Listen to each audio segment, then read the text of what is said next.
Good morning everyone, this is Ada. I have got an appointment this morning, but what I thought I'd do, I'm a bit early, is I wanted to talk about thyroid disease. Miss Marnie Goldberg, has done a very, very good video on thyroid disease. She suffers from it as well, so hop on over to her channel and have a look. But I thought I'm going to do a video as well. I'm not a medical doctor. This is my opinion only because I have been a sufferer of Hashimoto's for about 13 years. Hashimoto's is an underactive thyroid. And I just wanted to, I've got another friend too who also was diagnosed a while ago. And I just wanted to do this video because from my point of view, when I started to feel unwell, I put it down to a lot of other reasons. Stressful life, the children, husband traveling. And if I can sort of help one woman just to go to the doctor and have their thyroid tested, I feel like I've helped someone. Now, before I was diagnosed, I had a baby. And it was probably, in hindsight, it happened after that. Hashimoto's is an autoimmune disease where you will produce antibodies, and those antibodies will actually destroy your thyroid.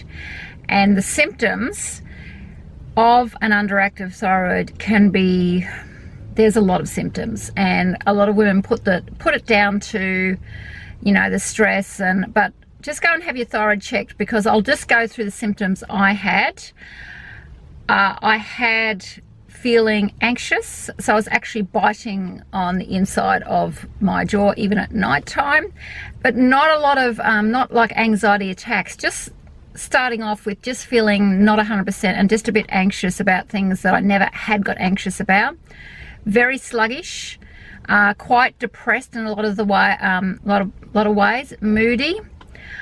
As my TH level started to rise, I started to get even worse symptoms. I would get numbness in my end of my fingers, my toes.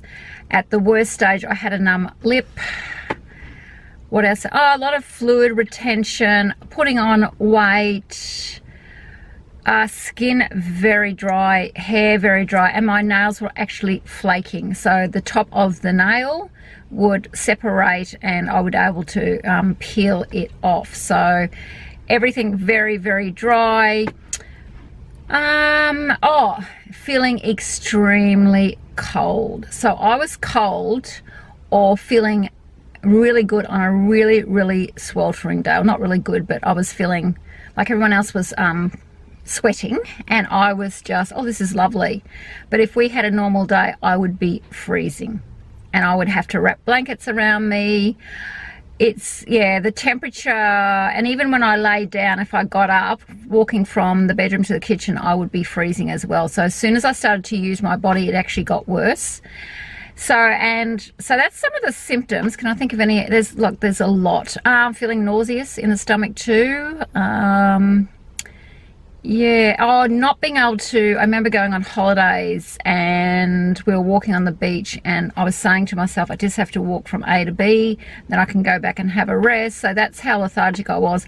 And sleeping in the daytime. I wouldn't be able to sleep at nighttime, but in the daytime I would be wanting to sleep all the time. My exercise, I've always been an exerciser, just didn't have any stamina to do any exercise as well.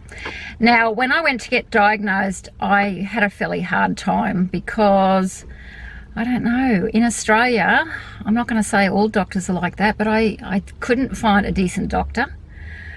You know, we're talking about 13 years ago, so it's a while ago, and they just put it down to, oh, you're tired, you're stressed, the same sort of things that women put it down to.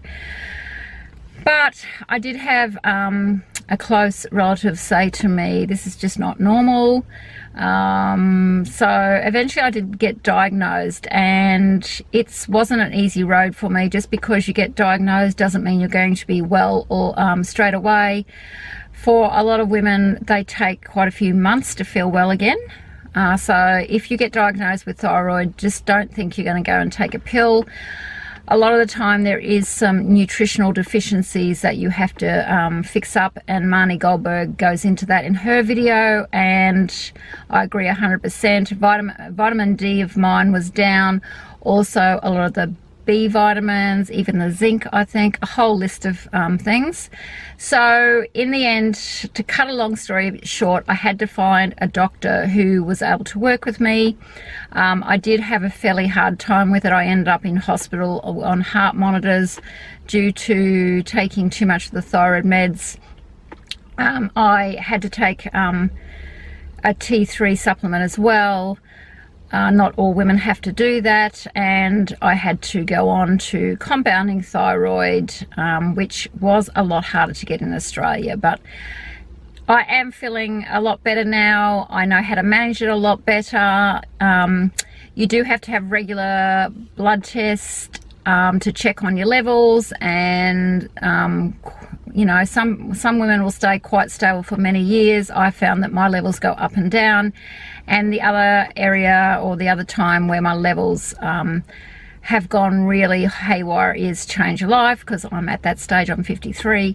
So yeah, so I just wanted to say that to women. Just don't think that it's you or that it's your lifestyle. Go and have a thyroid test, and just rule it out before you just put it down to stress or having children, because we all lead busy lives, and yeah, you want to get that checked.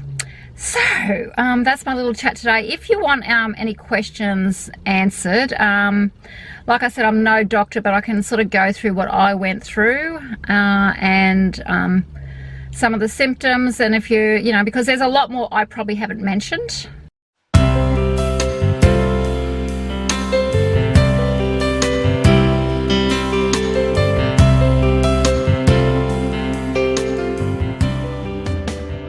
Everyone, Ada loves style.